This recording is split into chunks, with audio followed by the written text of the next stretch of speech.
Alléluia. Amen. Permettez-moi de faire deux choses avant de prêcher la parole de Dieu. Premièrement, rendre grâce à Dieu qui nous a donné cette occasion. Vous savez, nous n'avons pas été programmés, mais Dieu nous avait programmés. J'ai quitté Kisangani depuis le lundi passé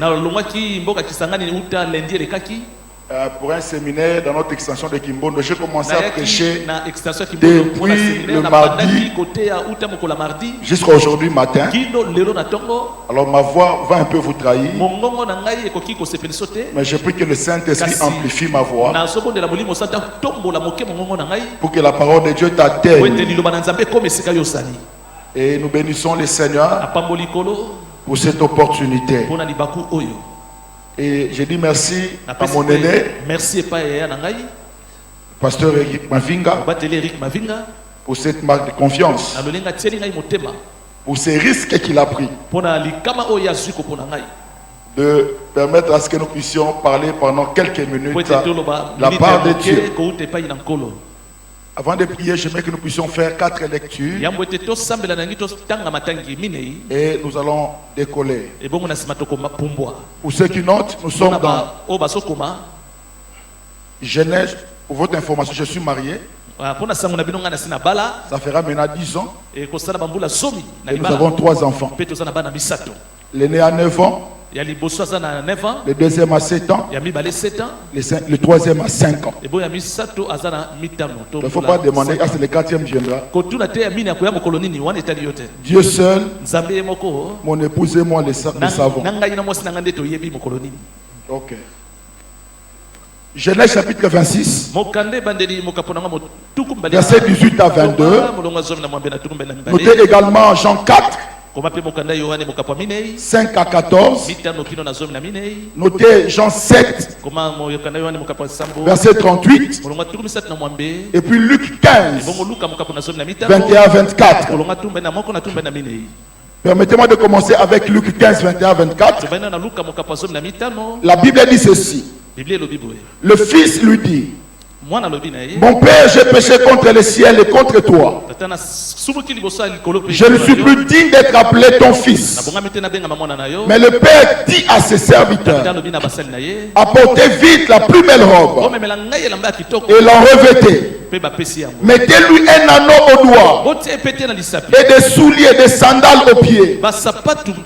Amenez-les veaux gras et tuez-les. Mangeons et réjouissons-nous. Quelqu'un va se réjouir ce soir. Mangeons et réjouissons-nous. Car mon fils que voici était mort et il est revenu à la vie. Il était perdu et il est retrouvé. Et ils commencèrent à se réjouir. Tu commenceras à te réjouir. Après ce moment, tu te réjouiras. Genèse chapitre 26, verset 18 à 22. Isaac creusa de nouveau le puits d'eau qu'on avait creusé du temps d'Abraham. Son père qu'avait comblé les Philistins après la mort d'Abraham. Et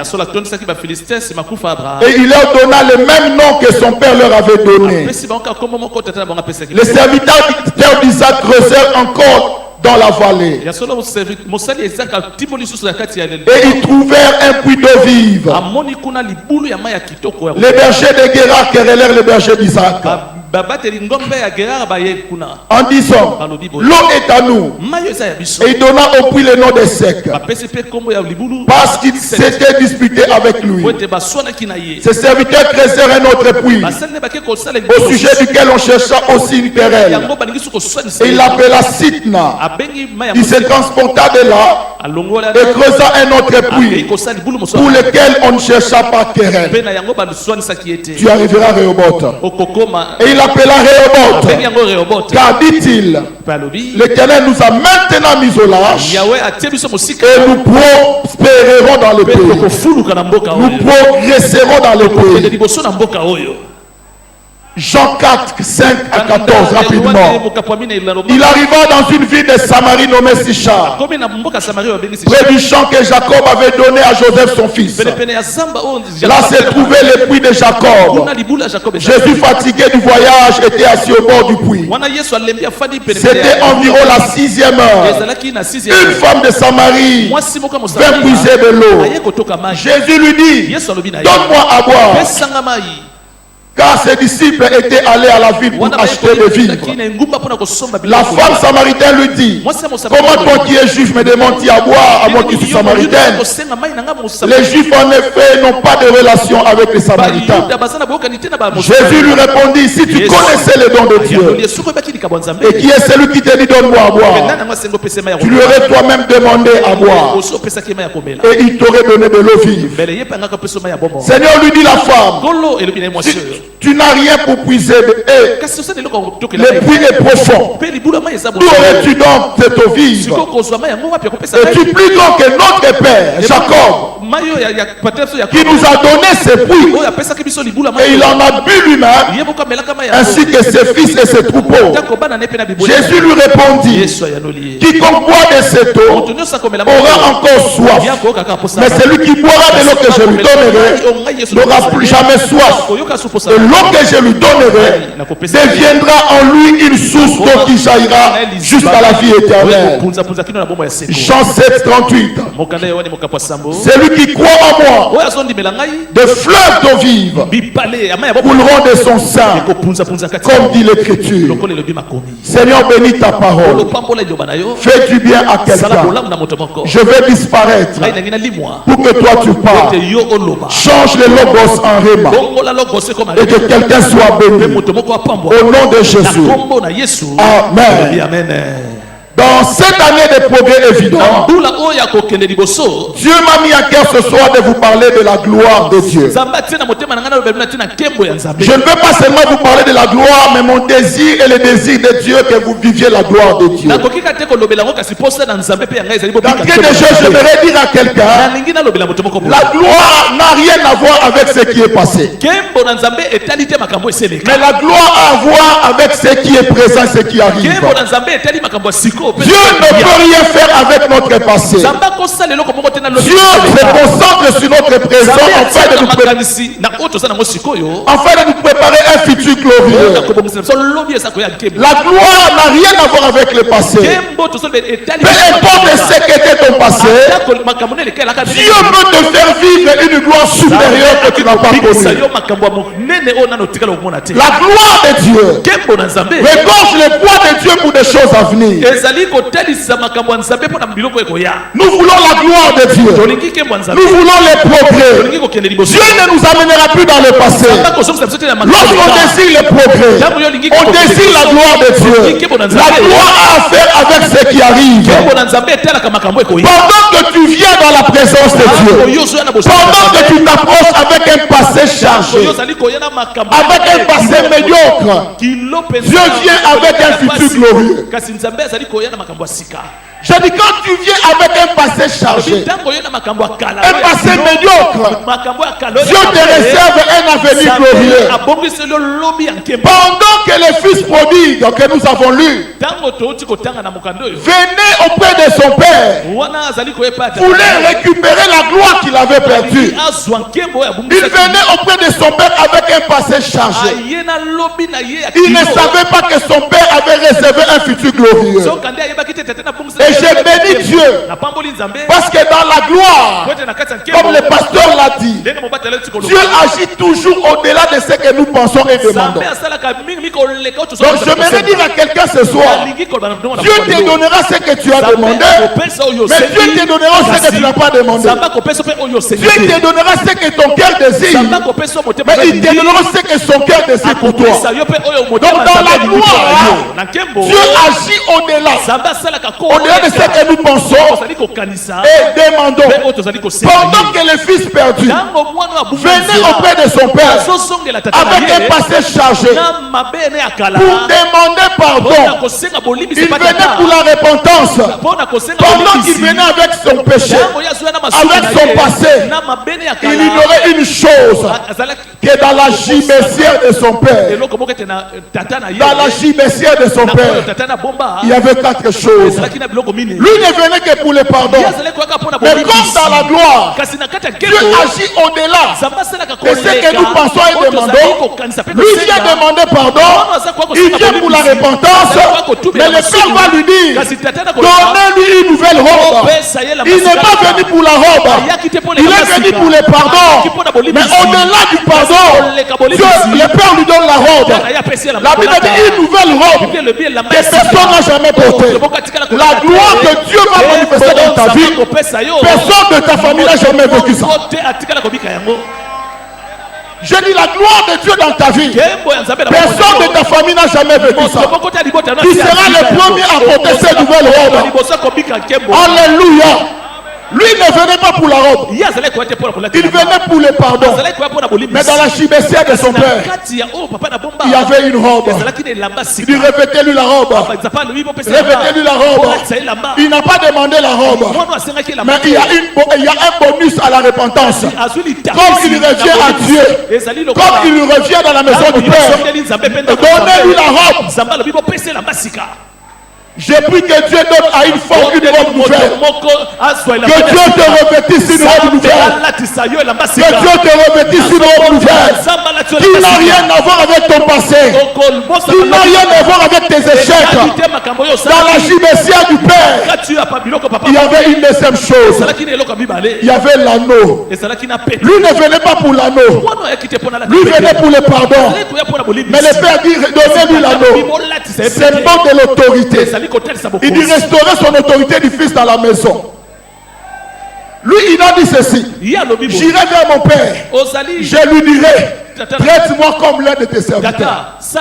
Mais comme il revient à Dieu, à son père, le père lui dit non. Non seulement je vais te pardonner, mais je vais restaurer tout ce que tu as perdu.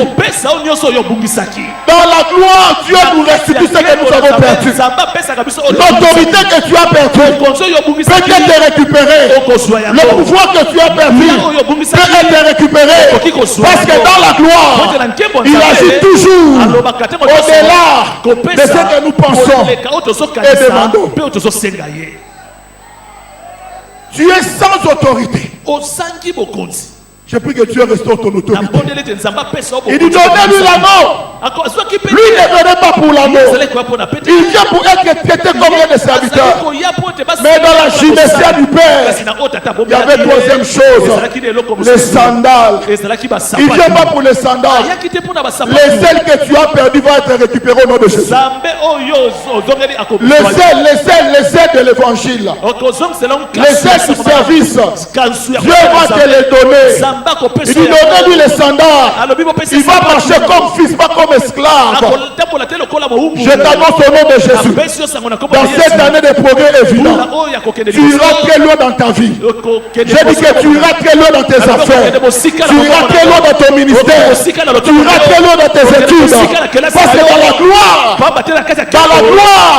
rien ne peut t'arrêter. Rien ne peut t'arrêter. Il ne venait pas pour les sandales. Mais comme Dieu agit infiniment au-delà du pardon, donnez-lui les sandales. Tu franchiras les limites que tes parents n'ont jamais franchi. Tu atteindras des niveaux que tes parents n'ont jamais atteint. Tu feras de grandes choses plus que ceux qui t'ont précédé. Parce que dans la restauration, Dans la restauration, il y a la restitution. Il ne venait pas pour les standards. Il ne venait que pour demander pardon. Mais dans la JBC du Père, il y avait quatrième chose. Il y avait le veau gras. Il dit tu as le veau gras. Célébrons. Je suis venu annoncer à quelqu'un. Le temps de la célébration a sonné dans sa vie. Je dis que le temps est venu où tu dois célébrer. Tu vas célébrer ta guérison. Tu vas célébrer ta victoire.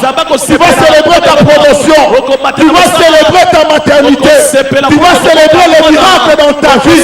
Parce que dans la gloire, Dieu amène la joie. Qui dit amen reçoit. Alléluia. Lui ne venait pas pour les veaux gras. Il ne venait pas pour les veaux gras. Il vient seulement pour demander pardon. Mais le Père, tu es le veau gras. Tu es le veau gras. Tu es le veau gras. Bien aimé dans le Seigneur, la gloire n'a rien à voir avec ce qui est passé.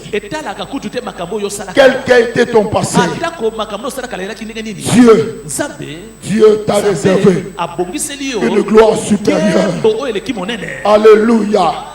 Écoutez frère, Dieu ne suit pas seulement les larmes de nos joues, mais Dieu essuie les larmes de nos cœurs. C'est que les hommes ne voient pas.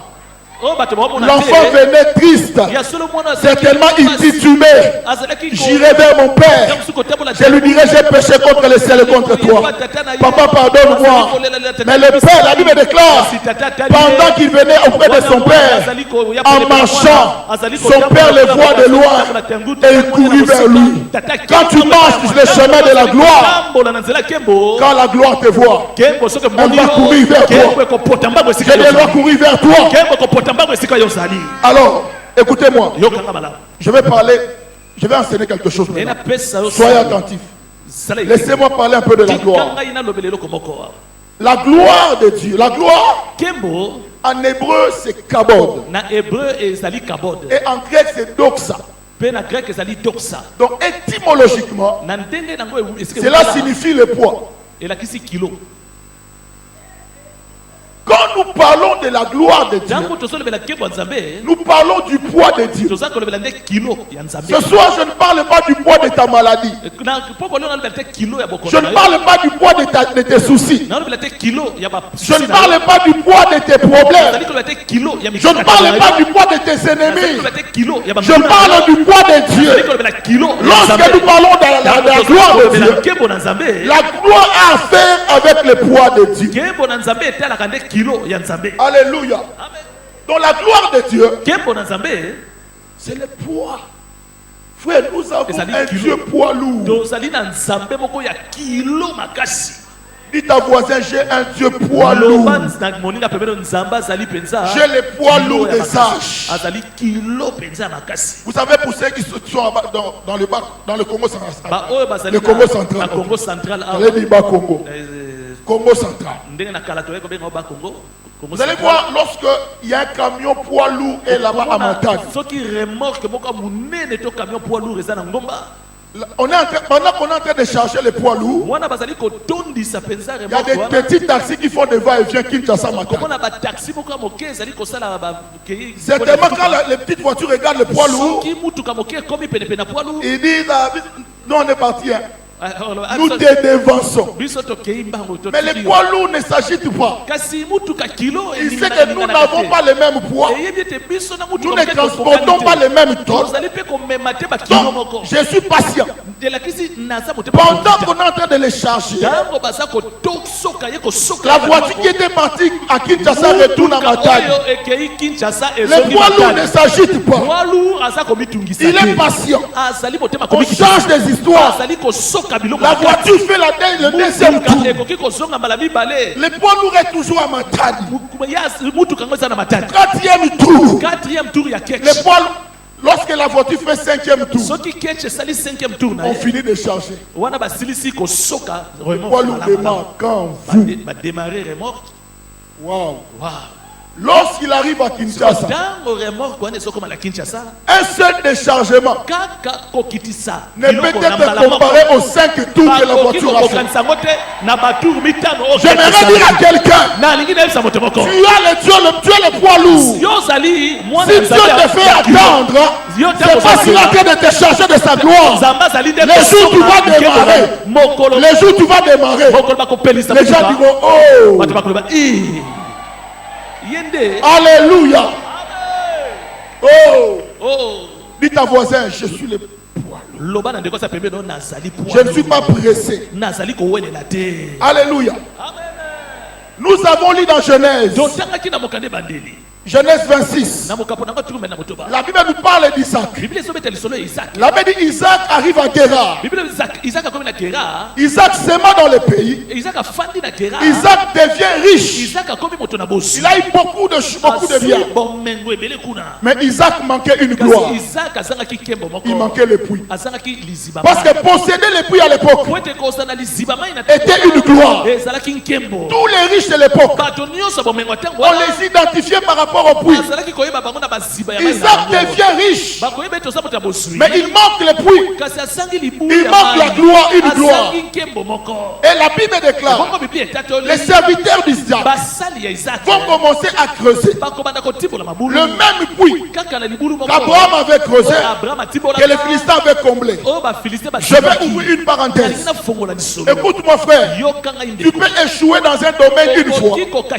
Cela ne veut pas dire que tu n'es pas appelé à ça. Tu peux commencer les ministères. Ça ne marche pas après des coups. Ça ne veut pas dire que tu n'es pas appelé. Creuse encore le même puits, tu trouveras de l'eau vive. La Bible déclare, les serviteurs d'Isaac ont commencé à creuser. Ils ont creusé. Ils ont trouvé de l'eau vive. Les bergers de Guérar sont venus. Ils ont commencé à quereller avec les bergers d'Isaac à cause de l'eau vive. Avant de trouver de l'eau vive, il n'y avait pas de problème. Si tu es la cible de l'ennemi, sache que c'est parce qu'ils sont conscients de ce que tu penses. Comment savoir que Dieu est avec toi? Lorsque toutes les flèches de l'ennemi sont fixées vers toi. Aussi longtemps que l'eau vive n'est pas sortie, les serviteurs de Guérar n'ont rien fait. Mais dès que l'eau vive est sortie, ils ont commencé les querelles. Ils ont commencé à quereller avec les bergers d'Isaac. Et la Bible déclare, ils ont appelé ce puits du nom de sec. Et sec. Donc, sec veut dire dispute. Sec veut dire querelle. Quelle est cette gloire où Dieu t'amène? Il y a toujours des querelles, toujours des disputes. Dieu n'amène jamais de disputes. La gloire n'amène jamais de disputes. Mais la gloire bénit.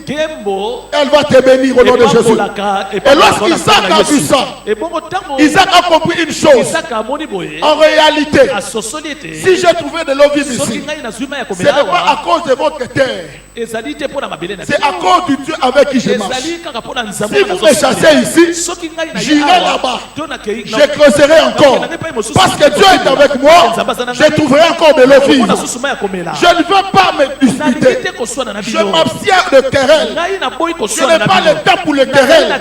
Je n'ai pas le temps pour les disputes. Le travail est grand. Le travail est énorme. La Bible déclare, ils se sont transportés de là. Frère, Proverbe 20 verset 3 dit ceci. C'est une gloire pour l'homme de s'abstenir de querelles. C'est ce qu'Isaac a compris. Je ne peux pas, parce que c'est lui qui a la chose de Dieu. C'est lui qui est sûr d'être avec Dieu. Ne se met pas à quereller n'importe comment.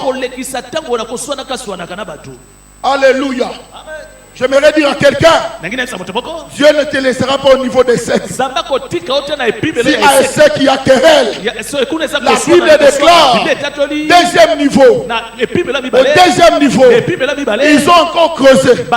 Ils ont creusé. Ils trouvaient encore de l'eau vive. Ils se déplacèrent, ils creusaient, ils trouvèrent de l'eau vive. Et la Bible déclare, ils ont donné à ces puits le nom de Sitna. Sitna veut dire opposition. Sitna veut dire accusation. C'est à ce niveau, que beaucoup d'enfants de Dieu, beaucoup de serviteurs abandonnent la course. Lorsqu'il y a des oppositions, lorsqu'il y a des accusations, on ne sait plus avancer. Mais Isaac ne s'est pas découragé. C'est vrai, il y a des accusations. C'est vrai, il y a des oppositions. Mais j'aimerais dire à quelqu'un, la Bible déclare, assieds-toi à ma droite jusqu'à ce que je fasse de tes ennemis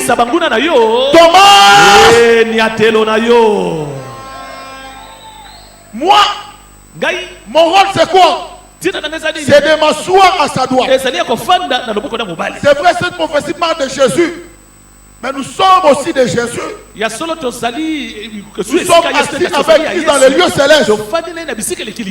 Et le travail de Dieu, c'est de faire de chaque ennemi mon marchepied. C'est comme ça que j'ai pitié de tous mes ennemis. C'est comme ça, moi je ne prie pas, Seigneur, que mes ennemis meurent. Non. Si tu es en train de demander, si tu demandes la mort de tes ennemis, tu es en train de limiter ton succès. Parce que tu vas manquer des gens qui vont t'acclamer quand Dieu va te visiter. Le nombre de tes ennemis détermine la hauteur de ton marche. Si tu n'as que deux ennemis, donc tu seras à ce niveau. Lorsqu'un autre ennemi vient, je monte encore. Lorsqu'un autre vient, je monte encore. Lorsqu'un autre vient, je monte encore. C'est comme ça le psalmiste dit. Le psalmiste dit, je me réjouis à la vie de mes ennemis. Pourquoi je me réjouis? Parce qu'il me sert de marche-pied. Il m'aide à monter. Il m'aide à progresser. Il m'aide à avancer. Il m'aide à réussir. Il m'aide à aller de l'avant. Je ne prie pas pour la mort de mes ennemis. Que Dieu le garde en vie pour qu'il voie comment Dieu va me montrer les autres. Vous avez un site là a la même racine que Satan. Satan veut dire accusateur.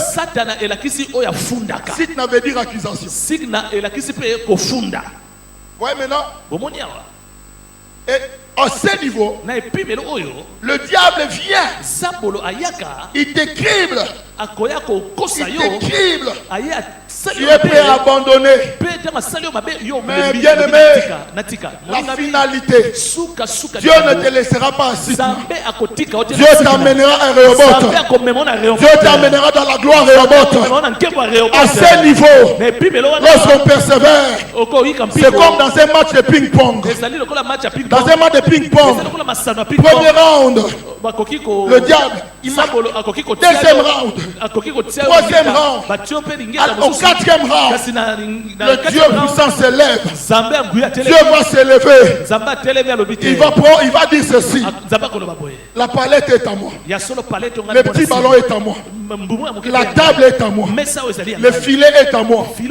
Je prends mes histoires parce que mon enfant doit arriver à Rehoboth. Il doit arriver à Rehoboth.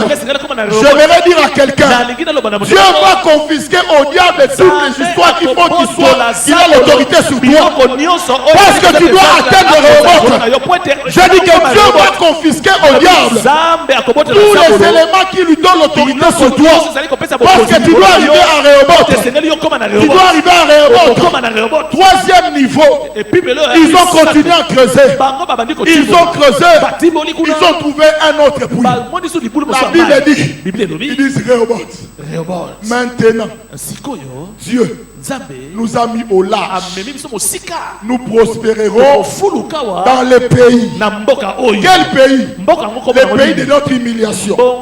Les pays de notre humiliation. C'est comme ça que j'ai pris à Dieu. Je demande à Dieu de ne pas t'élever aux États-Unis. Parce qu'aux États-Unis, les États-Unis ne connaissent pas ça que tu es. Ils ne verront pas la gloire de Dieu. Que Dieu te lève ici. Le lieu de ton humiliation. Le lieu de ton humiliation. Pour que ceux qui ont été témoins, ceux qui ont été témoins de ton humiliation, soient témoins de ta glorification. Soient témoins de ta glorification. Tu atteindras Rehoboth. Que le diable le veuille ou pas. Que le diable le veuille ou pas. Tu arriveras à Rehoboth. Où tu diras maintenant, l'Éternel m'a mis au large. Et nous prospérerons dans les pays. La Bible dit de la poussière, il relève les pauvres. Du fumier, il relève l'indigent. Et le fait asseoir avec les grands de son peuple. La Bible dit il est fait asseoir avec les grands de son peuple. Que Dieu ne te fasse pas asseoir avec les grands de notre peuple. Bien la lingala.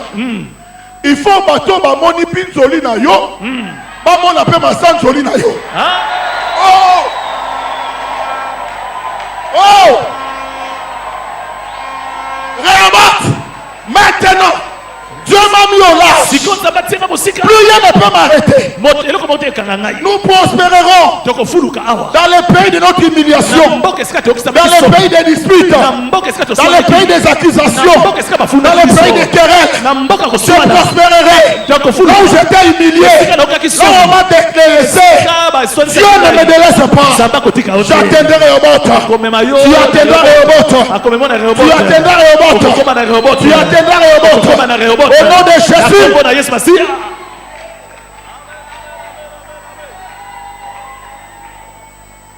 Oh, j'aimerais dire quelque chose à quelqu'un. J'aimerais dire à quelqu'un. Dieu va t'imposer dans ces milieux-là. J'ai dit que Dieu va t'imposer. Qu'est-ce que je veux dire? La Bible dit, il prend le fumier, il fumier l'indigent, de la poussière le pauvre, et le fait asseoir avec les grands. Ça veut dire quoi? Il y a une réunion. La réunion des grands. Les participants, ceux qui doivent participer sont connus. 10 personnes. Et les chaises spéciales sont placées. Tous les 10 sont arrivés. Les directeurs de la réunion posent la question. Est-ce que le quorum est atteint? Ils ont dit directement la trompette a sonné. Qu'est-ce qui se passe? Ils voient une chaise qui n'était pas programmée. Le protocole même est souple. Le protocole est souple. Cette chaise vient d'où? Elle vient d'où? Directement quelqu'un qui n'a rien est venu s'asseoir. Ils ont suspendu la réunion. Ils ont suspendu la réunion. Ils se disent l'un à l'autre. D'où vient celui-ci? De qui est-il fils? Il est de quelle famille? Non, présente-toi, monsieur. Je m'appelle Yves Mampile, le fils du roi des rois, le créateur du ciel et de la terre. Et on pose la deuxième question. La deuxième question. Donne-nous ton CV. Né de nouveau, parlant en langue, baptisant du Saint-Esprit.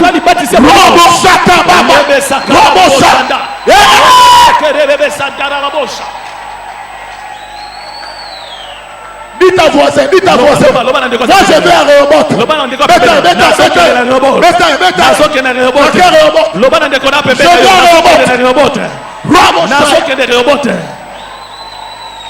Écoute-moi maintenant.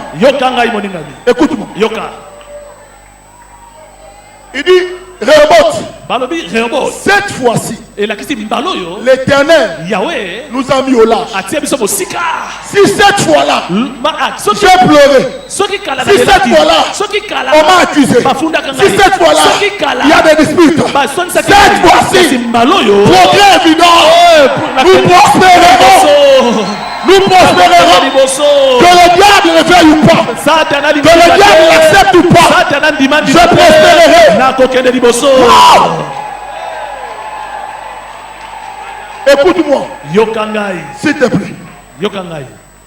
Je vais vous lire juste la dernière phrase dans d'autres versions. Quand il dit cette fois-ci, l'Éternel nous a mis au large. Une version dit ceci. Maintenant, le Seigneur nous a laissé le champ libre.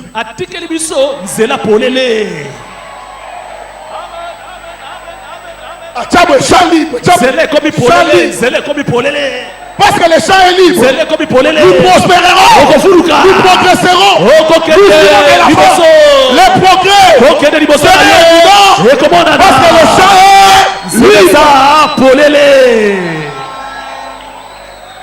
Il a dit cette fois-ci, l'Éternel nous a laissé les champs libres. Que Dieu laisse les champs libres pour toi. Dans ton travail, que les champs soient libres. Dans ton mariage, que les champs soient libres. Dans ton ministère, que les champs soient libres. Dans tes affaires, que les champs soient libres.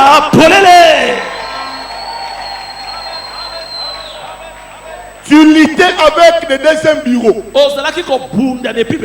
Dans la gloire, Dieu laisse les champs libres.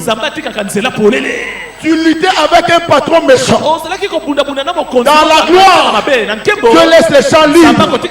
Je prie au nom de Jésus que ton champ reste libre pour que tu progresses.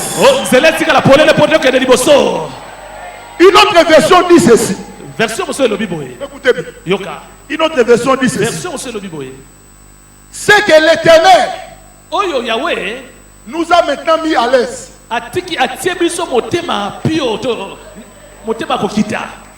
C'est que l'Éternel nous a maintenant mis à l'aise. Que Dieu te mette à l'aise. Vous savez, il y a certaines bénédictions qu'on ne vit pas à cause des ennemis. Il y a certaines bénédictions qu'on n'expérimente pas à cause des ennemis. Dis ta main, je t'annonce quelque chose. Dis ta main, je t'annonce quelque chose. Écoute-moi.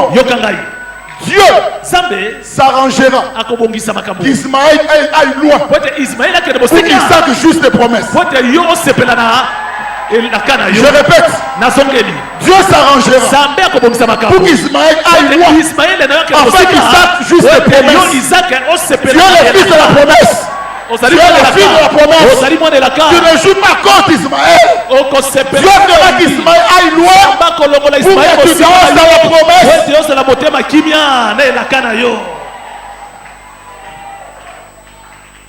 Une autre version dit ceci. Je crois que je vais m'arrêter à cette version. Yahweh nous a procuré de la place. Et nous pouvons multiplier dans le pays. Progrès. Ça demande de la paix. Yahweh nous a procuré de la place. Parce qu'il y a de la place, nous pouvons nous multiplier. Pasteur, je vois cette mur être cassée. Je vois les temps aller jusqu'à là-bas. Dieu nous procure de la place. Et nous prospérerons dans le pays. Je vais Rehoboth. Je veux Rehoboth. Qui désire la gloire de Rehoboth? Qui veut atteindre Rehoboth? Ah. Mais vous savez quoi? Moi, je ne veux pas Rehoboth.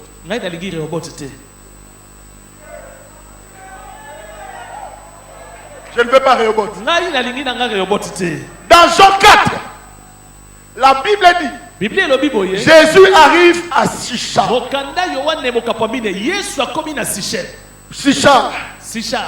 près du puits de Jacob, il trouve une femme samaritaine. Et il lui demanda à boire. Femme, donne-moi à boire.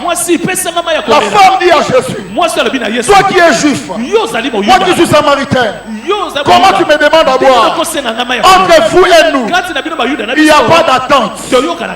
Alors, Jésus dit, femme, si tu connaissais les dons de Dieu, et celui qui te demande à boire, écoutez la femme samaritaine. Elle dit à Jésus, tu veux dire quoi? Tu es plus grand que notre père Jacob, qui nous a laissé cette gloire. L'époux.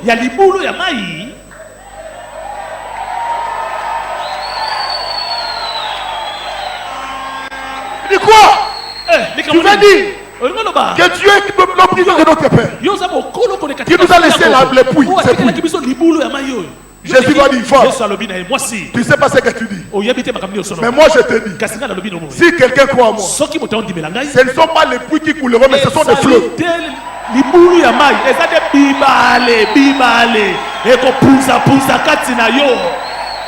La femme samaritaine présente à Jésus la gloire du puits, alors que Jésus réserve la gloire des fleuves. Moi je ne veux pas Rehoboth, que ce soit Rehoboth, que ce soit Essek, que ce soit Sitna. Ce sont les gloires du passé, de l'Ancien Testament. Jésus est venu. Jésus est venu. Écoute-moi. Jésus n'est pas venu nous laisser les puits d'eau vive. Mais Jésus a dit, le fleuve d'eau vive couleront de son sein. Je veux la dimension de fleuve. Je veux le fleuve. Que le fleuve coule à moi. Que le fleuve coule à moi. Bien aimé.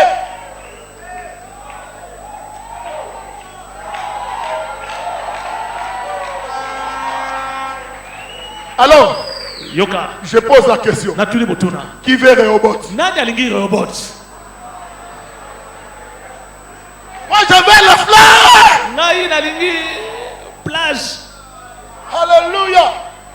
Je prie que dans cette année de progrès évident, que le Saint-Esprit vous fasse nager dans le fleuve. Dans ces années de progrès évident, que le Saint-Esprit fasse nager dans le progrès dans vos affaires. Écoutez bien aimé, tout ce que les prophètes de l'Ancien Testament ont amené. Moïse était un puits qu'on comblait. Moïse, malgré qu'il a fait des miracles, c'était un puits qu'on comblait. Il a amené la loi, mais il n'a pas amené le salut. Il n'a pas amené le sang. Élie, malgré qu'il a fait descendre le feu devant la femme, la Jézabel, c'était un puits qu'on comblait. Et c'était un puits qu'on comblait. Jérémie, tous ces prophètes de l'Ancien Testament, ils ont amené la gloire du puits. Mais jusqu'à ce que Jésus est venu, il est venu inaugurer une autre dimension de la gloire de fleuve. Passez de nouveau 5 minutes, je termine. 5 minutes, je termine. Pardon. De la gloire de fleuve. Écoute-moi maintenant. On peut combler le puits, mais on ne peut pas combler le fleuve. On peut combler le puits, mais pas le fleuve. Dans les puits, on ne trouve que des ndakala, des magorodo, des saletés. Mais dans les fleuves, il y a même des mammifères que nous connaissons. Je prie que cette église soit une église fleuve. Je prie que cette église soit une église fleuve. Parce que j'ai dans cette dimension, plus rien ne va m'arrêter. Plus rien ne va m'arrêter. Plus rien ne va m'arrêter. Je vais vous montrer ce qui se passe pour terminer. Ce que vous pouvez, ce que vous avez. Lorsque vous accédez dans cette dimension de fleuve d'eau vive, c'est mon tour rapidement. Merci, maître Katoto. Félissa. Alors.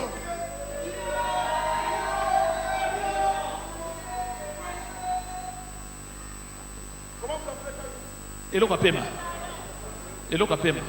La chose de souffle. Ballon d'air. Regardez, c'est des biloko apemo. Tala biloko apemo bibala. Supposons que celui-ci c'est un chrétien noir. Celui-ci c'est un chrétien blanc. Excusez-moi, pasteur. C'est un chrétien blanc.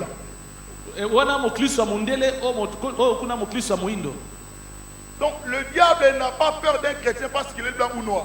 Le diable a peur de chrétiens qui ont des choses en eux.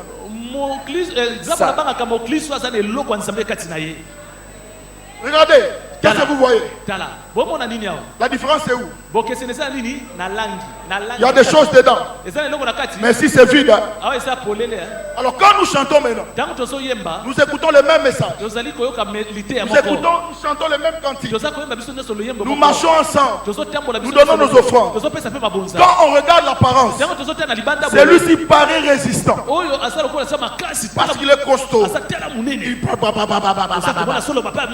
Mais la différence, comment savoir que celui qui a le flot et celui qui n'a pas de flot? C'est pendant les épreuves. C'est pendant les épreuves. Lorsque les épreuves arrivent, celui-ci est vide au-dedans de lui. L'autre a quelque chose. Mais quand on traverse par le feu, les épreuves arrivent. Regardez. Il a résisté. Il n'a pas résisté. Parce que dedans, bien qu'on le voit, il est régulier dans toutes les réunions. Mais lorsqu'une petite épreuve arrive à l'église, une petite épreuve arrive dans sa vie, il abandonne même. Il fuit l'église. Regardez. Il est costaud, mais vide dedans. Quand le feu vient, il passe par le feu. Il ne résiste pas. Mais celui-ci, parce qu'il a des choses en lui, la même épreuve qui a terrassé l'autre, le même feu qui a consumé l'autre. Regardez la différence.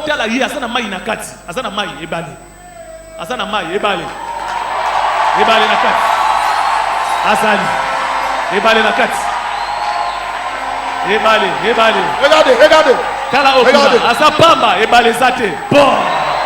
La différence est dedans. Ce n'est pas l'apparence. C'est ce qui est. J'ai des choses. Regarde ce quartier. Regarde. Aline. Mais celui-ci, parce qu'il a des choses en lui. Parce qu'il a des choses en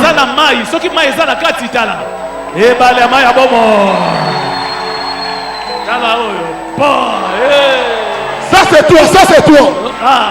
Ça c'est toi. C'est toi. C'est moi. J'ai des choses en moi. J'ai des choses. Écoute-moi. Quand tu entres dans la dimension des fleurs, quand tu entres dans la dimension des fleurs, tu es introduit dans un régime d'exception. Ceux qui tuent les autres ne se tueront pas. La Bible dit, 1000 tombera à ta gauche, 10 000 à ta droite. Toi, parce qu'il y a des choses en toi, tu ne seras pas atteint. Tu ne seras pas atteint. Tu ne seras pas atteint. Tu ne seras pas atteint. Il y a des choses.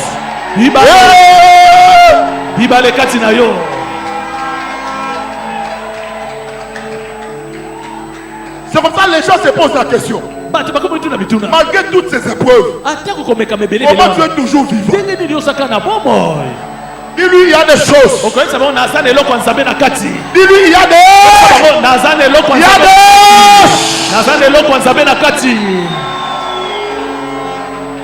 Je vais terminer. Écoutez. Est-ce qu'il y a des ingénieurs ici? Ben, ingénieurs, les ingénieurs sont là.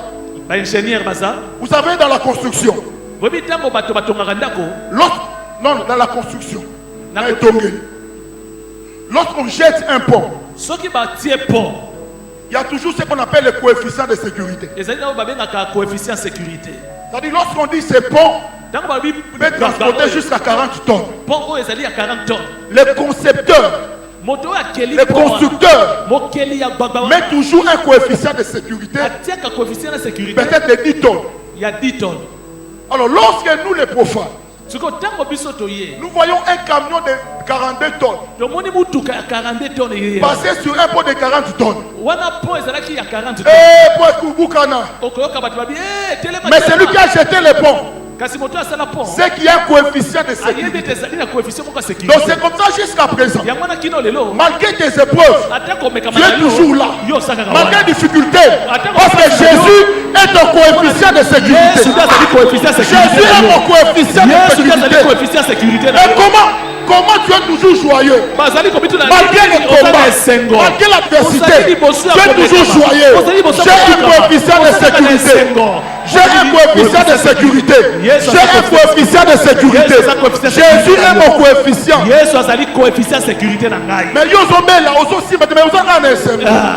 j'ai un coefficient. Ce qui tue les autres ne te tuera pas. À cause des choses. Alors, dernière chose. Qu'est-ce que vous voyez ici? Non, au-dessus. Il y a quoi? Les traces de feu. Les coups que nous recevons pendant les épreuves sont des coups réels. Je répète. Les coups que nous recevons pendant les épreuves sont des coups réels. C'est comme ça un champion de Dieu. Lorsqu'il passe par l'épreuve, les traces vont rester. Pour attester qu'il est passé par le feu sans être consumé. Il doit y avoir des traces. Comment savoir? C'est comme ça Jésus, quand il est ressuscité, les autres doutaient que c'était lui. Il a regardé mes mains. Il y a des traces de clous.